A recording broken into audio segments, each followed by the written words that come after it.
Good morning, Knicks Nation. Today is Wednesday, the 29th day of April, 2026. I hope you're all safe and healthy today and that your families are safe and healthy and that the needs of you and your family in terms of food, shelter, clothing, as well as health are being met today. Blessings upon those that work in the area of health, along with first responders doing their best every day to save lives.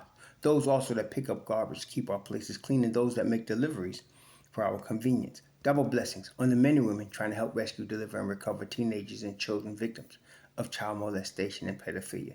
The ones that are out here trying to help those that are victims of prostitution, child prostitution, pornography, human trafficking, sex slavery. Double curses on the perpetrators, profiteers, and perverts that create demands that cause these industries to exist. And finally, double blessings on the homeless. More than 700,000 men, women, children, families, and senior citizens, military veterans, homeless in the United States of America. Blessings upon them, for theirs is the kingdom. There was a basketball game last night in Madison Square Garden. The New York Knicks overwhelmed the Atlanta Hawks by the score of 126-97, simply by sticking with the game plan. As we've been saying, sticking with the game plan. And defensively, they did a tremendous job in protecting the paint. And what the Knicks have figured out in the next chess move that was made last night is they let Dyson Daniels shoot at will. They let him get into the lane a couple of times, and that was a little dangerous because while he can't shoot threes that well, even though last night he shot it pretty well, he can finish at the rim very well, and he can shoot in the lane very well. But so he went 7 for 11, 2 of 4, scored 17 points. But overall, they were letting him be open, and he knew it, and he was trying to be a facilitator as much as he could.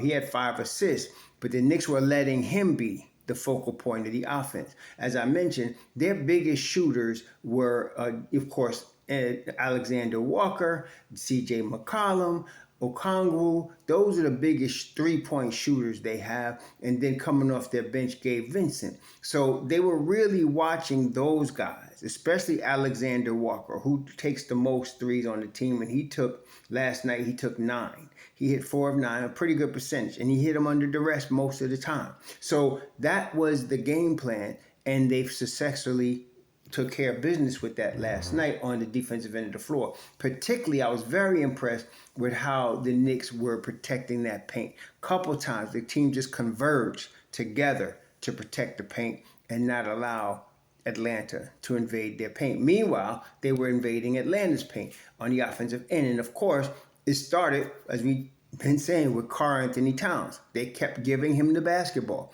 It's not necessarily that he's going to score because he gets so many touches, but he facilitates and he scores and he just creates problems for the defense.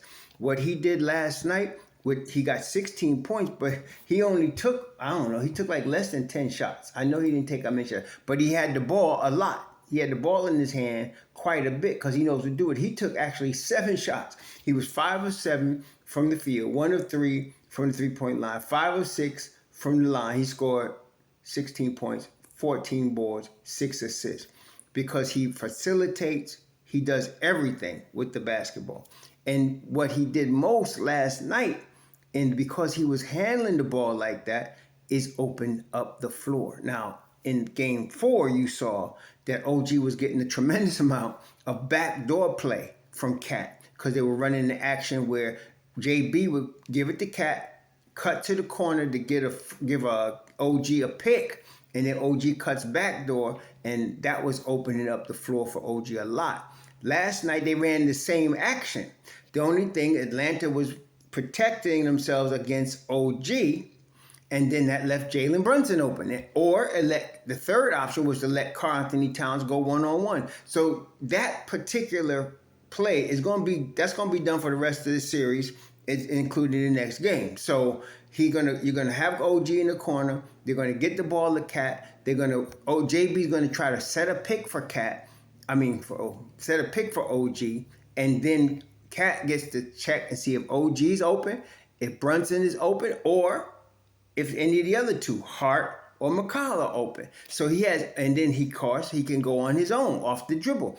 And this is what happens when you have a dominant big man that can do what Cat does with the basketball. And again, this is this year's playoffs is very interesting.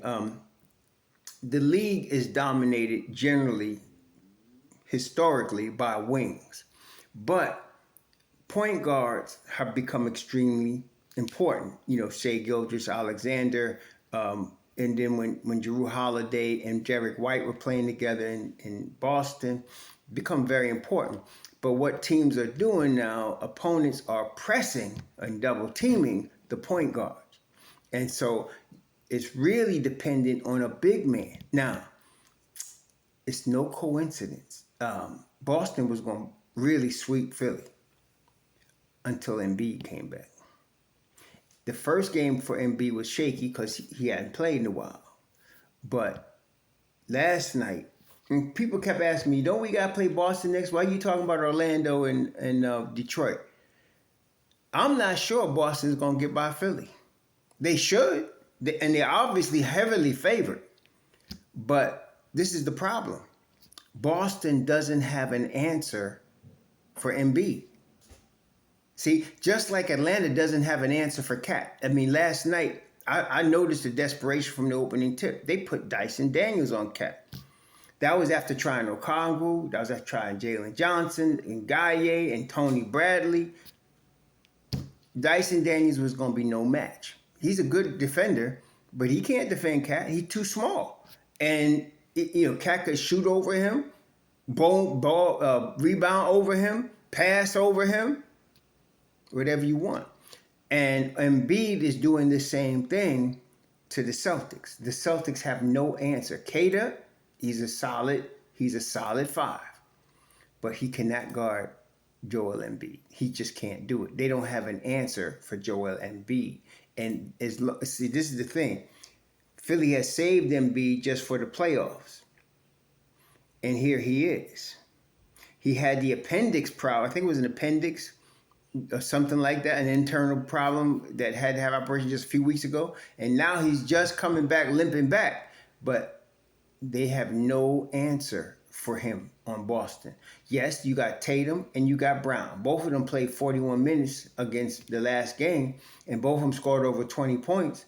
But Kata was taking up all his effort trying to guard Embiid, which he can't do. And the thing is about Philly is they got the 3 guards, Quentin Grimes, Edgecombe, and of course Maxey, who are not only dynamic offensively, but they are dynamic defensively. So you can get help on the perimeter from Brown with any of those guys. Okay? You can get help from the perimeter on Brown. Meanwhile, there's nothing Philly could do.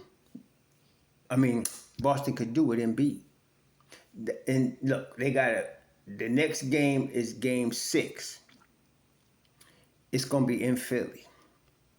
Embiid's going to play. Unless he gets some other, Anthony Ambulance ailment, he going to play. That's not guaranteed to go to Boston. That's not guaranteed to be a Boston win. That's what I'm saying. Because they have no answer for Embiid. There's no scheme they have to stop Joel Embiid. Okay? And again, just like Cat, he passes. He goes off the dribble. He gets the ball on the block. He can shoot threes. He does all of that. Okay? Now, the Knicks have an answer for him. Karl-Anthony Towns, and of course, we all know, and he knows, Mitchell Robinson. We got the answer for Embiid.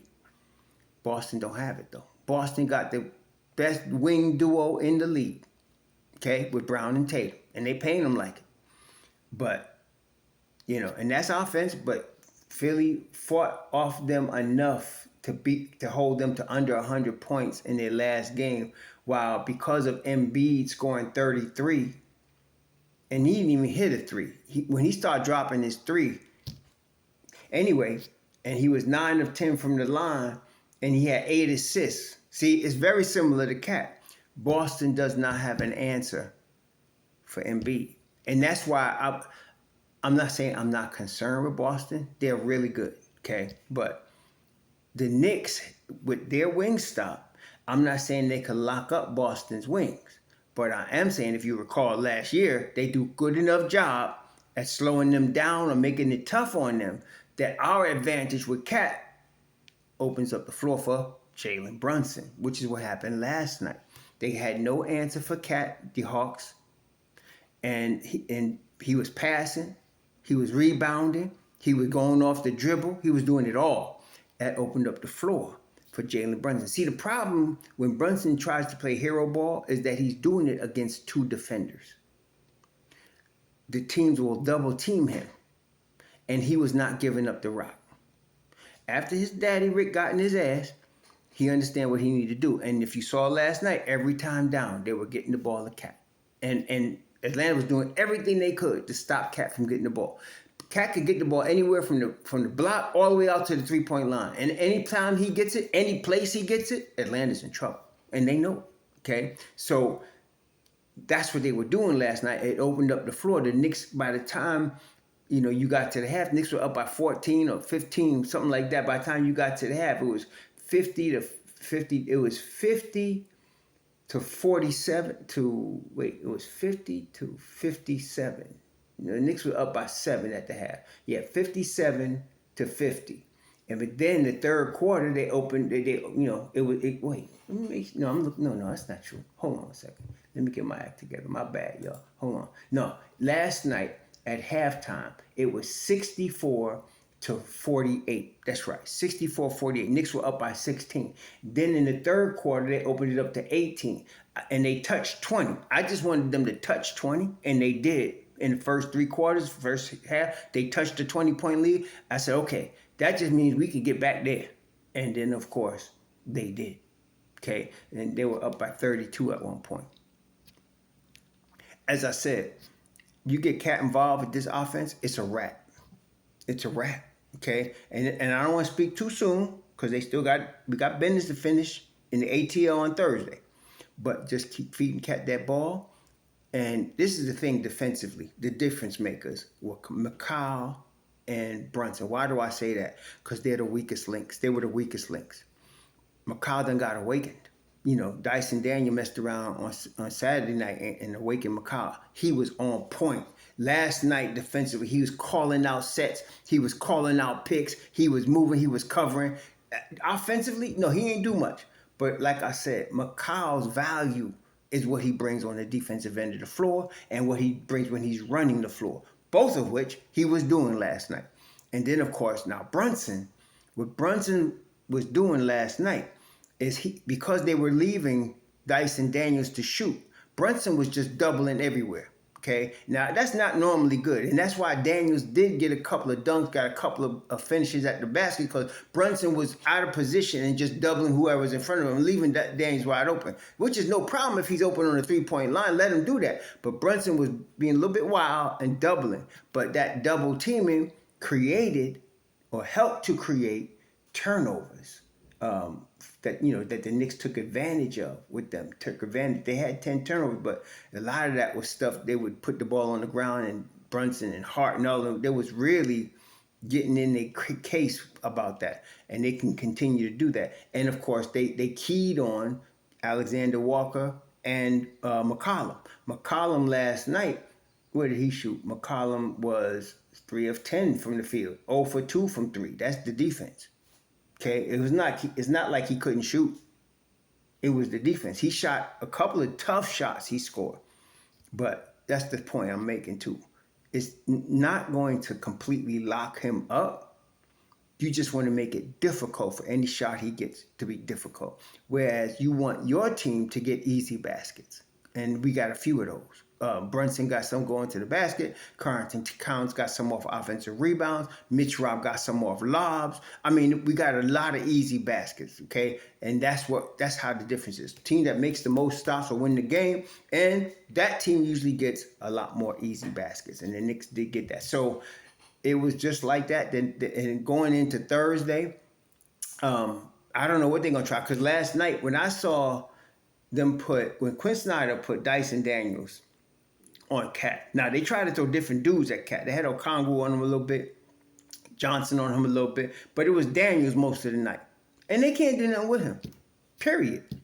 They got no answer for him, none, okay? And it's the same with Philly and Boston. Let me tell you something. Don't let Philly mess around and beat these Cats in Philly on Thursday, because then it's a 7 game. They better hope Embiid is hurt. They better hope. Boston better hope he's hurt.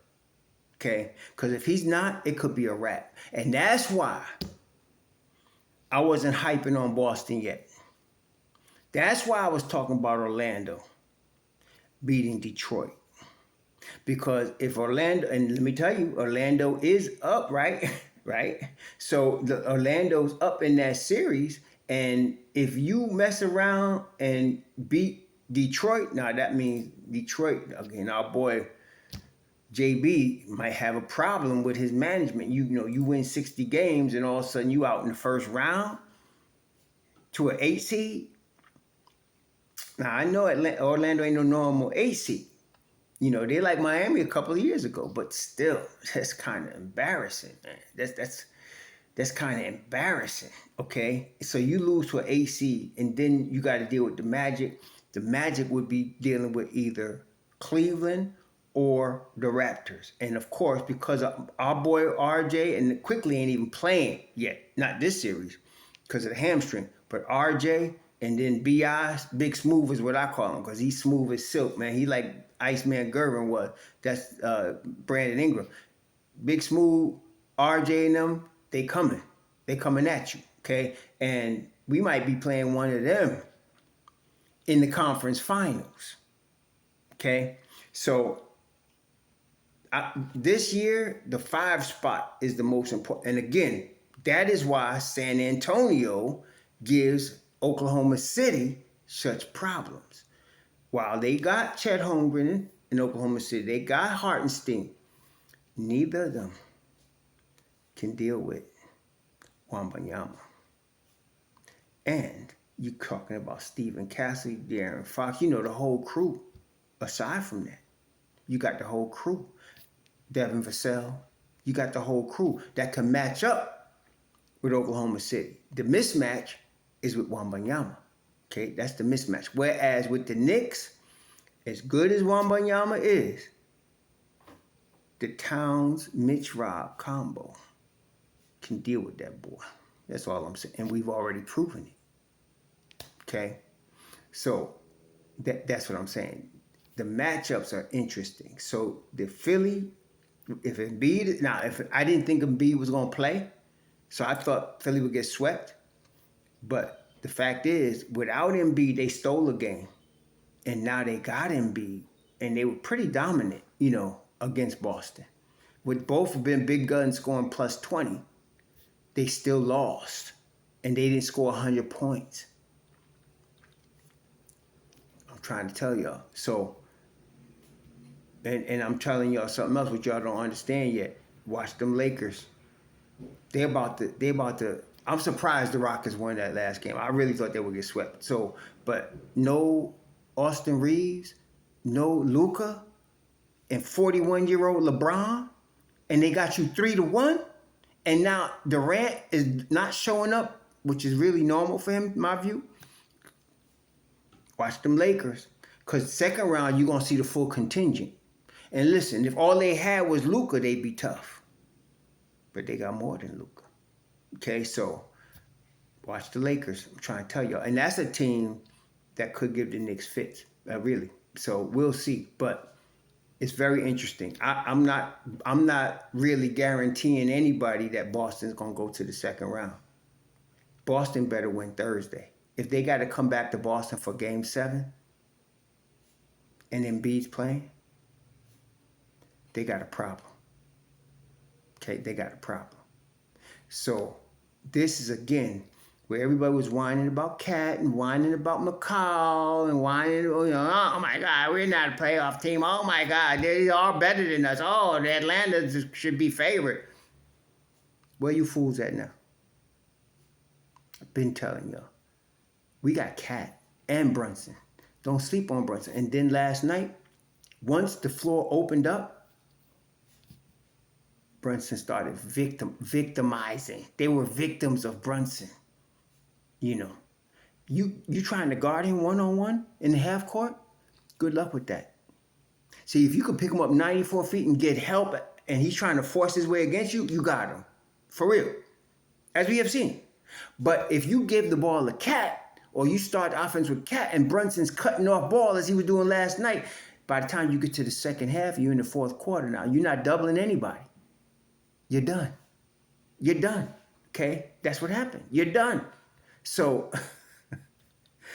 look, we in good shape, y'all. That's all I'm going to say to y'all. We in good shape here. We ain't guaranteed to roll like next, four straight. Like, like Mose Malone said when Philly won the chip. He said, 4. He said, they said, how you think the series is going to go? He said, this is going to be 4.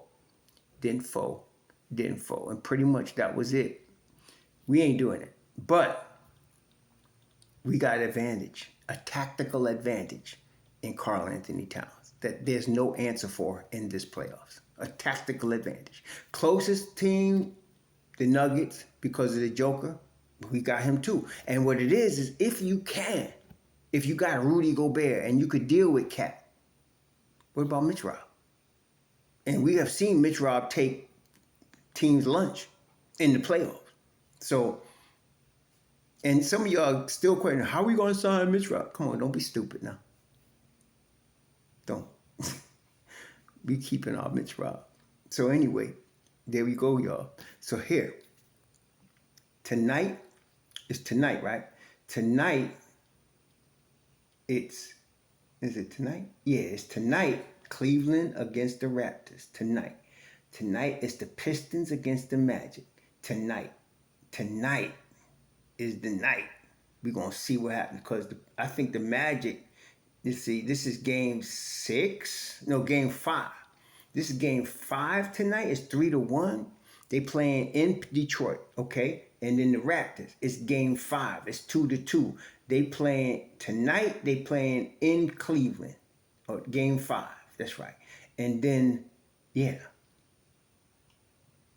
it's going to be on. They got the advantage, both of them teams now. Detroit's at home and Cleveland's at home. Okay. I'm telling y'all, there's going to be an upset. It's going to be an upset. So we'll see.